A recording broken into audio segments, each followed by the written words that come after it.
escuchemos cómo nos miran desde fuera.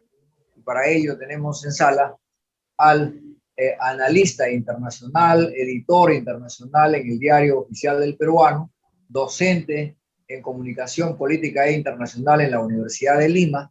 Me refiero al señor Fabián Valles. Bienvenido, Fabián, muy buenas noches. Muy buenas noches, mucho gusto de estar con ustedes.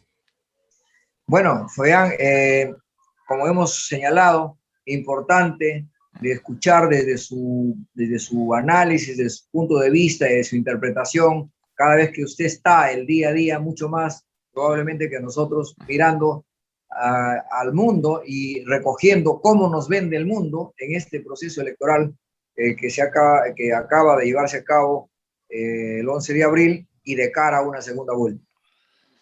Bueno, es bastante difícil hacer un resumen de cómo nos ve en el exterior.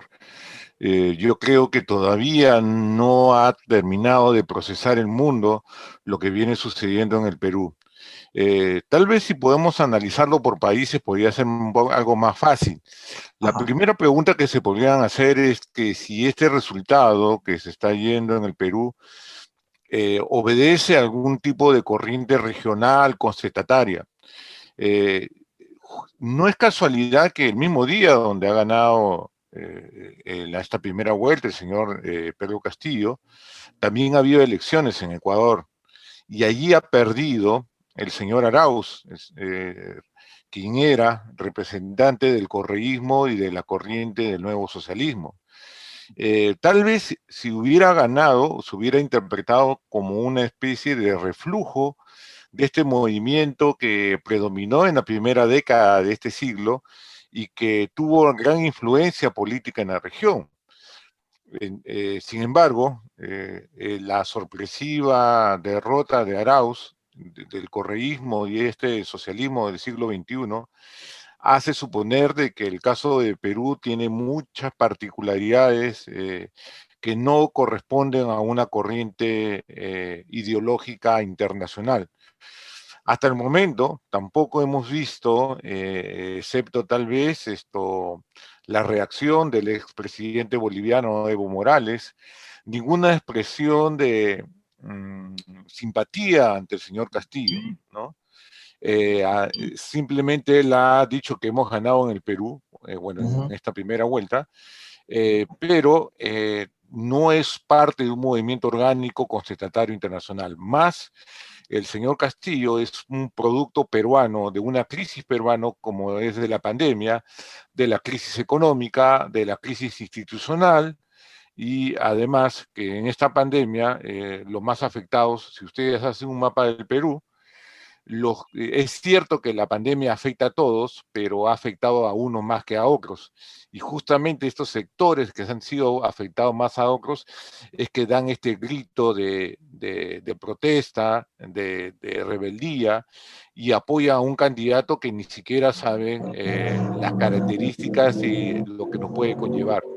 Entonces, no hay una influencia extranjera directa, pese a las, vamos a decir hasta el momento, tibias simpatías que ha demostrado Morales ante Venezuela, pero ese es producto ya de una posición más sindicalista, o sea, no es algo coyuntural, sino que propio de su formación ideológica muy ortodoxa que tiene con respecto al marxismo y todo movimiento contestatario ante Estados Unidos.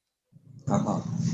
Ahora, nosotros como país, desde hace ya varios años, empezó desde la década del 2003, 2004, con los tratados de libre comercio, después de la PDA, y creo que estamos con el orden de unos 22 tratados en marcha, con los países más importantes, diría yo, del mundo, ¿no? Estamos hablando ahí de China, Unión Europea, Estados Unidos. ¿Cómo ve usted realmente el mensaje del profesor Castillo, que obviamente ha sacado el mayor porcentaje de votos en esta primera vuelta? ¿Hay algunas preocupaciones, hay algunas reacciones que quizás hayan llegado a su despacho? Ya. A ver, si yo estuviera en Europa y me dijeran, oye, los tratados de libre comercio son dañinos, como manifiesta en su diario su crítica a los tratados de libre comercio, porque dice que saquean la riqueza natural y se lo llevan todo el extranjero para beneficiar a una élite económica. Si yo estuviera en Europa, esto no me creería. O sea, ya el tema de lo que es los acuerdos comerciales, la necesidad de impulsar el crecimiento por el comercio, es un debate ya agotado en Europa y en gran cantidad de países de América Latina. Solamente en algunos países, hace poco en Ecuador, en Venezuela, hay un cuestionamiento a que los países no deben asumir tratados de libre comercio para poder impulsar sus riquezas. Es algo totalmente ya superado ese debate, la importancia de los tratados de libre comercio. Ahora, ¿por qué en el Perú se observan los tratados de libre comercio en general? No hay duda que los tratados de libre comercio es lo que uno de los factores más importantes, otros son los factores ya más estructurales como los precios internacionales, que durante el año 2006 al 2016 tuvo algunas materias primas como es el cobre, por ejemplo, que nos ha ayudado al crecimiento económico.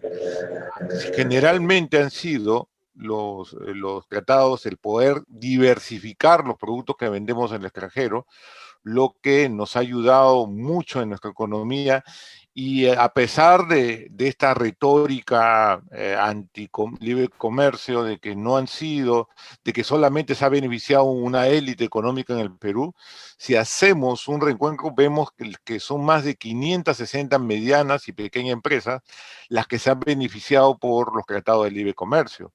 Los que exportan quinoa, los que exportan productos agroexportadores en el Perú no son grandes empresas, también las hay, pero la mayoría son pequeñas y medianas empresas. Entonces vamos a decir que los tratados de libre comercio han estado justamente, y eso se encargó mucho a la Alianza del Pacífico, a beneficiar a la población en general, ¿no?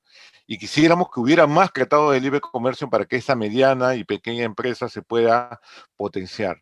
Yo no creo que tenga una lectura de esta manera el señor Castillo.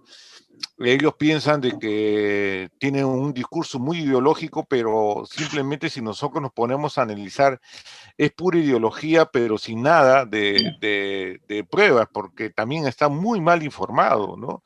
Cuando él habla de que en su plan de gobierno, por ejemplo, que las empresas nacionales son un mito, podemos analizar que cualquier persona le puede traer las estadísticas de lo que del año 90, cuando se hacía una evaluación de las empresas peruanas nacionales, que la mayor parte de ellas daba pérdidas. Entonces, yo creo que yo observo que es un proyecto y la gente ha votado por él como una expresión de descontento, de no haber sido incluidos, porque el Perú ha crecido económicamente, eso no hay duda. ¿Se ha reducido la pobreza? También se ha reducido la pobreza dramáticamente en estos últimos 20 años, pero aún así ha sido insuficiente y no ha ido de la mano con el desarrollo. Debieron mejorar los índices de educación, de salud, y ahí ha sido esa brecha entre el crecimiento económico y el estancamiento de los servicios públicos que ha originado este gran descontento y que la pandemia simplemente ha sido como unos rayos X que han evidenciado todo lo que ha tenido anteriormente el Perú. Sí, efectivamente, también lo estamos viendo así y qué mejor prueba que durante las últimas 3 semanas los inversionistas han estado retirando, llevándose sus dólares a otro lado, ¿no? De tal modo de que Julio Velarde ha tenido que hacer tratar directamente con los inversionistas y darle los dólares porque en los bancos no había por la gran demanda de dólares. O sea, desde ya afuera está repercutiendo, digamos, como que las inversiones se van a ir, como que van a encontrar tanta desconfianza cuando sobre todo Pedro Castillo dice que va a revisar absolutamente todos los contratos. Eso es muy preocupante y más preocupante aún parece cuando él dice de que no va a cambiar su plan de gobierno, que se va a mantener en lo que propuso al principio, ¿no? Ese es como lo estoy viendo yo también. Bueno, pero hablemos también, digamos, el enfoque, por ejemplo, de la candidata Keiko Fujimori, porque son los dos los que pasan a la segunda vuelta. Y desde luego en el mundo y aquí en el país, obviamente, los ojos están en este momento centrados allí, ¿no? Claro que ¿Qué sí, lectura tiene usted? hay un mal recuerdo del gobierno del padre y de su comportamiento también de Fuerza Popular en el Congreso pasado con la obstrucción, ¿no? Con la gran obstrucción que hubo. Entonces ya no creo que nadie le crea que va a actuar en favor del Perú. Es un poco preocupante. Ambas situaciones me parecen preocupantes y es lo que se escucha entre la gente, ¿no? Están Ajá. muy ¿Cuál es su preocupados. lectura, estimado Fabián, digamos, en la mirada de la otra candidata? Porque son obviamente dos, ¿no? Bueno, desde luego que su credibilidad está en duda y la verdad es que gran parte es por lo que ha hecho anteriormente su partido político. Ahora, si desea mantener, digamos, un apoyo, no creo que le va a bastar el tema del miedo, ¿no? El miedo a la otra alternativa. Eh, yo creo que va a tener que tomar medidas políticas por una parte y medidas de marketing político por otra.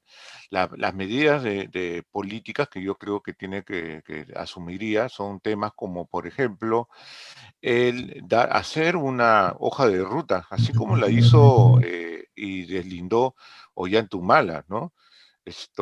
Donde va a tener que ceder varias cosas. Por ejemplo, que su gabinete no va a participar miembros de su partido y que llamar a un gabinete con un líder representativo de ese espectro del centro y de los países, de los partidos democráticos, alguien simbólico.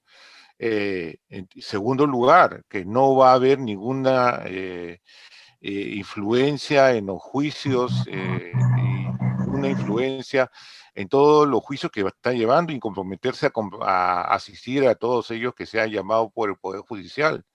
Y si es condenada, ya eso es un tema que se tendría que analizar si es que es algo inmediato o lo va a tener que cumplir después de su mandato. Tercer lugar, me parece importante, son los compromisos con los derechos humanos. Ellos van a tener que dar una serie de pautas. Yo creo que hay en general para los partidos de centro y derecha y que creen en la democracia, hay un gran consenso en la parte económica, ¿no? Sin embargo, en la parte política me parece que ellos tienen que hacer una hoja de ruta, ¿no? Para saber dónde ubicarse, ¿no? En general, ¿no? Y yo creo que van a tener que ceder para poder tener esa credibilidad necesaria que le ayude en estos momentos, ¿no? Tenemos las personas, hay un gran sector en el país y como nunca debemos recordar que cerca del 70% no ha votado por estos dos partidos. Entonces, vamos a tener que tener acuerdos de consenso en los próximos años si queremos hacer viable la democracia en el Perú. Eso es algo es totalmente ineludible, ¿no? O si no, vamos a seguir con este mecanismo de la vacancia presidencial por cualquier cosa y una inestabilidad que no nos trae nada, nos perjudica más simplemente a todos, ¿no? En general. Desde luego la crisis no solo es por el lado de la salud y por los malos manejos que se hayan dado, sino por la responsabilidad desde el Parlamento, digamos, ¿no? Ahí hay otro factor, por ejemplo, si bien es cierto, estamos ahora de cara a un proceso de una segunda vuelta, pero ya tenemos un Congreso elegido. Ahora, ¿qué lectura hay, en todo caso, si usted ha tenido ya una mirada más cerca de la nueva composición que va a tener este Parlamento? Bueno, lo primero lo que ya se sabe es que va a ser un Congreso fragmentado.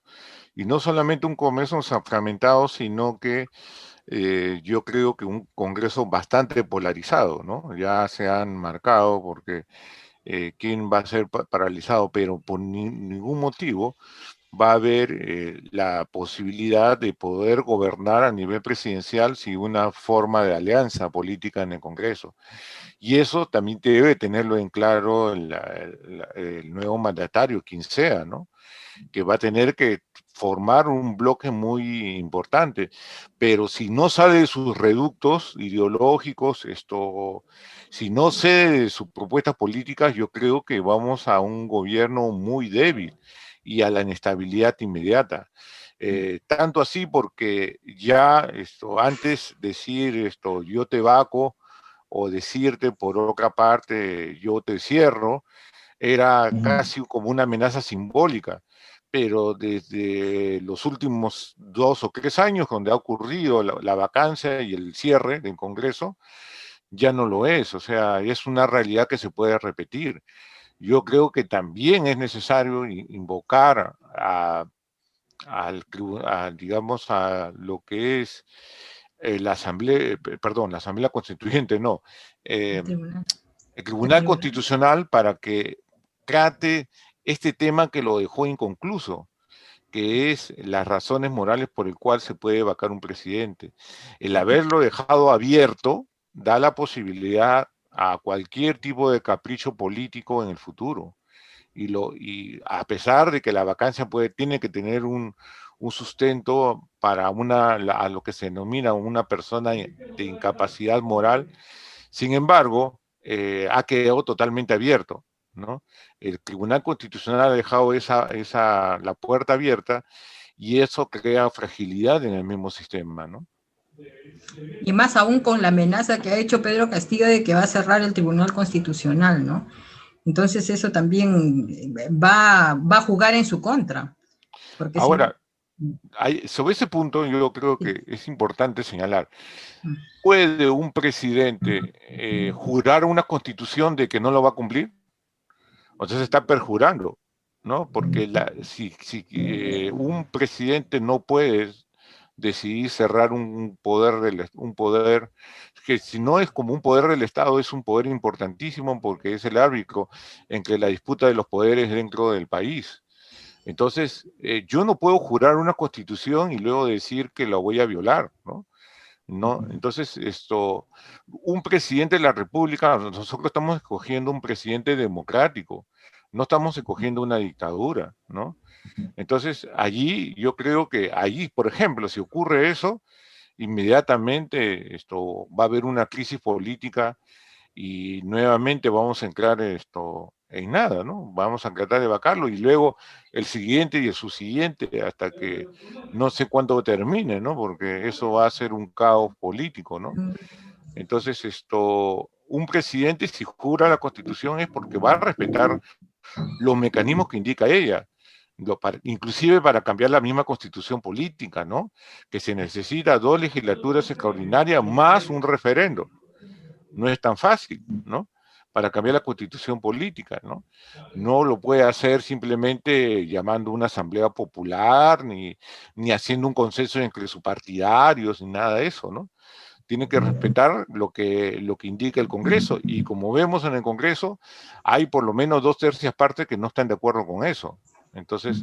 Entonces es bastante significativo de que el Perú caminaría a una ingobernabilidad, que yo creo que es la principal amenaza que se presenta ante esta situación, ¿no?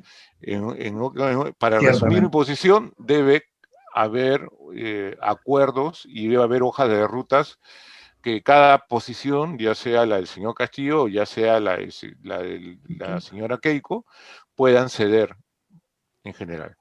Ajá. Muchísimas gracias. En realidad necesitamos señales claras, eso es verdad. Lo que usted ha señalado, la población tenemos que estar bien informados y en todo caso hoy más que nunca. No se trata de me gusta, sino de ver el lado programático, los cuadros, los compromisos serios, con quienes van a lograr alianzas, porque desde luego ni lo uno ni lo otro solos lo van a poder, ¿no? Hay un número alto de población que no ha ido a votar, hay obviamente una repartición de votos en todos los partidos políticos, que es una lista larga, ¿no? Hemos llegado, creo que no sé si es la más la más numerosa de todas las épocas en este tipo de procesos, de manera que esos consensos va a ser muy importante para dar señales muy sólidas al país. Ese, digamos, es mi punto de vista. No sé, finalmente, si tiene algo que añadir, está bien. Bueno, antes de que se despida, algo que mencionó usted con respecto al proceso que se le está siguiendo a Keiko Fujimori, escuché decir a José Domingo Pérez de que quedaría pausado hasta que, si es que sale presidente, ¿no? Hasta que se termine su gobierno, pero en el interín, dentro de 5 años pueden suceder muchas cosas, ¿no? Entonces podría quedar en stand-by también. No, no creo, pero ahí debe haber un compromiso, ¿no? O sea, eso es bastante claro. Yo lo que quiero decir, yo creo que es hora de la calma, es hora del debate de las ideas.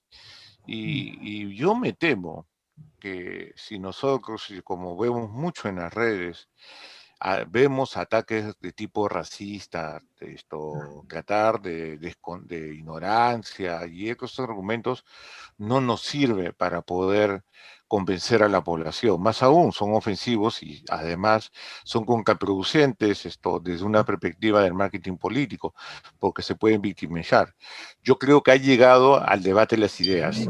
Todo el mundo quiere el desarrollo del país, todo el mundo quiere que lleguen rápido las vacunas, todo el mundo quiere que haya más puestos de trabajos, pero no, el problema no es el qué, el problema es el cómo. Y yo he estado tratando de escuchar a los dos candidatos y es evidente que falta mucho el cómo, ¿no?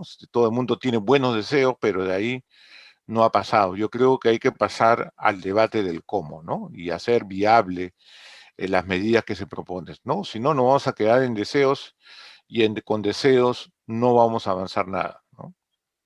Sí, pues es un tema muy claro lo que acabas de señalar.